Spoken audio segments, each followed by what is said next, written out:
en Cartagena de Indias, con el historiador Vicente Ferrer. Señor Ferrer, saludos, buenas noches desde España, buenas tardes allí en Cartagena de Indias.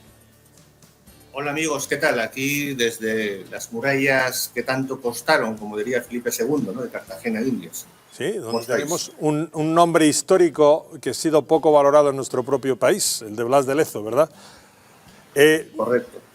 ¿Qué sensación ha corrido allí de lo ocurrido bueno, pues en este paseillo de la espada, si se levantó o no se levantó el rey de España, si debería haberse o no levantado?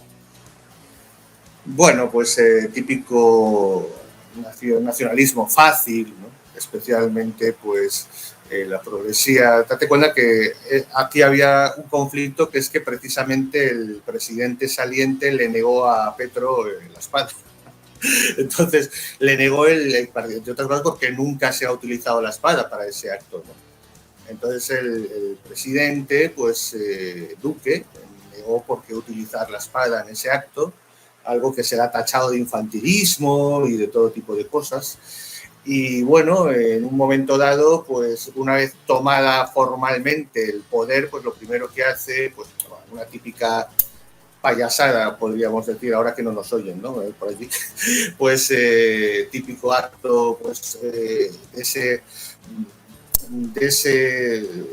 bueno, siempre están con el simbolismo, con símbolos, reivindicando con cualquier cosa una excusa, ¿no? para crear disensión y problemática. Y el caso es que, bueno, utilizaron, Petro decidió pues dar la orden, cosa que era un poco embarazoso, pero afortunadamente para Reus, pues bueno, la guardia presidencial está más o menos bien preparada. Había un señor ahí, un coronel, un general que, bueno, bastante veterano y supo lidiar con la cosa y saber, pues, claro, menudo show, ¿no? Imagínate, yo qué sé, llega ahí cualquier señor, coge la espada o, en fin, lidiaron en segundos y llevaron allí, ¿no? En un momento en el que, por cierto, el mismo Petro paralizó la toma de posesión de Francia Márquez.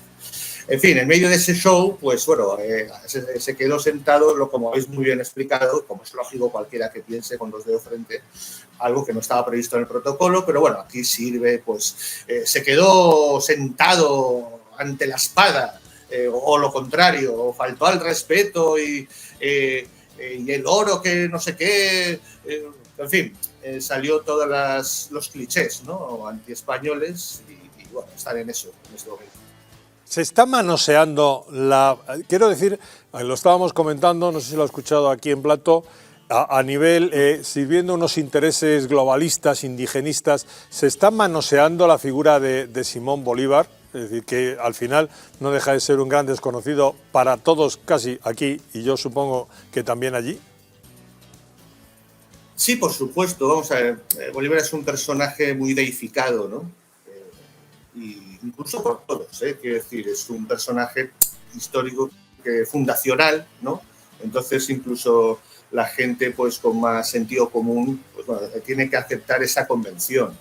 Evidentemente es muy difícil cuestionar la figura. Hay controversias en torno a la figura, por supuesto, muerte, etcétera, pero realmente no se cuestiona, como no se cuestiona tampoco las razones de la independencia, incluso en cualquier parte del arco parlamentario, del arco ideológico, pues no, nadie va a cuestionar la importancia de Bolívar, ¿no? Que es un héroe fundacional, a pesar de que, bueno, no sé si habréis comentado ahí, pero el único sitio donde hubo una guerra total en todo el continente, porque la emancipación fueron batallas muy pequeñas, de 800 soldados contra 1000, 1500 contra 2000, es decir, al lado de lo que fueran las batallas europeas en esa misma época, es ridículo.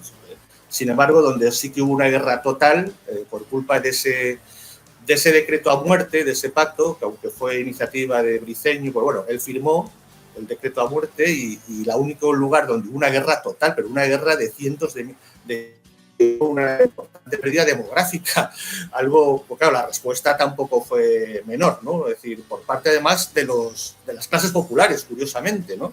Al mando de Boves, que por supuesto fue extremadamente cruel, pero es que se levantó contra una extremada represión, ¿no?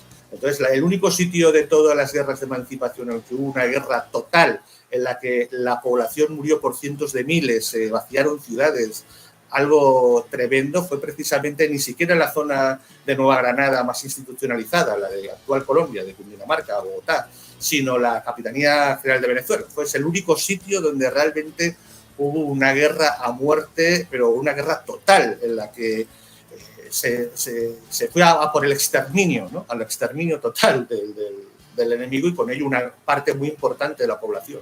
Y la población, mucha parte de esa población estaba del lado de España, de la monarquía. Claro, las clases populares, ¿no? En YouTube todos pueden ver una película muy interesante, que aunque sea venezolana, muy inteligente por parte del director, se nota que está, y que se llama Taita Boys, ¿no? Muy buena, ¿eh? Es decir, y eso que está, ¿no? Hecha en un régimen, imagínate, pero muy inteligente.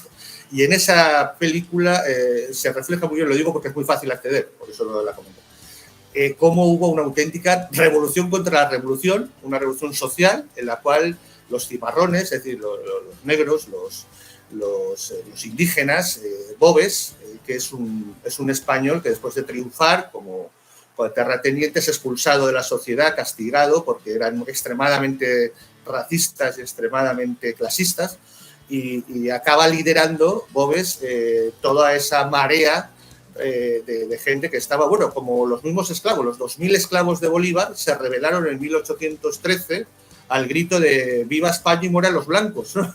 Los blancos criollos que se rebelaban, se referían, claro, pero viva España y mueran los blancos, imagínate. O sea, se desencadenó una guerra total interna social que bueno, una catástrofe que creó una catástrofe humanitaria, o la salida de la población de Caracas, en fin, una cosa terrible que solo existió en esa parte y que tuvo que finalizar el mismo Bolívar con el representante, bueno, con el mariscal español Morillo, ¿no? En 1820 se tienen que reunir y decir, vamos a parar esto, especialmente el Bolívar, porque si no nos quedamos sin población. Y esta guerra a muerte termina precisamente en 1820 en el abrazo, o en la firma del término de la guerra a muerte entre el llamado aquí mismo, aquí se le llama incluso el pacificador Morillo, el mariscal Morillo, el jefe de las fuerzas españolas, y el propio Bolívar.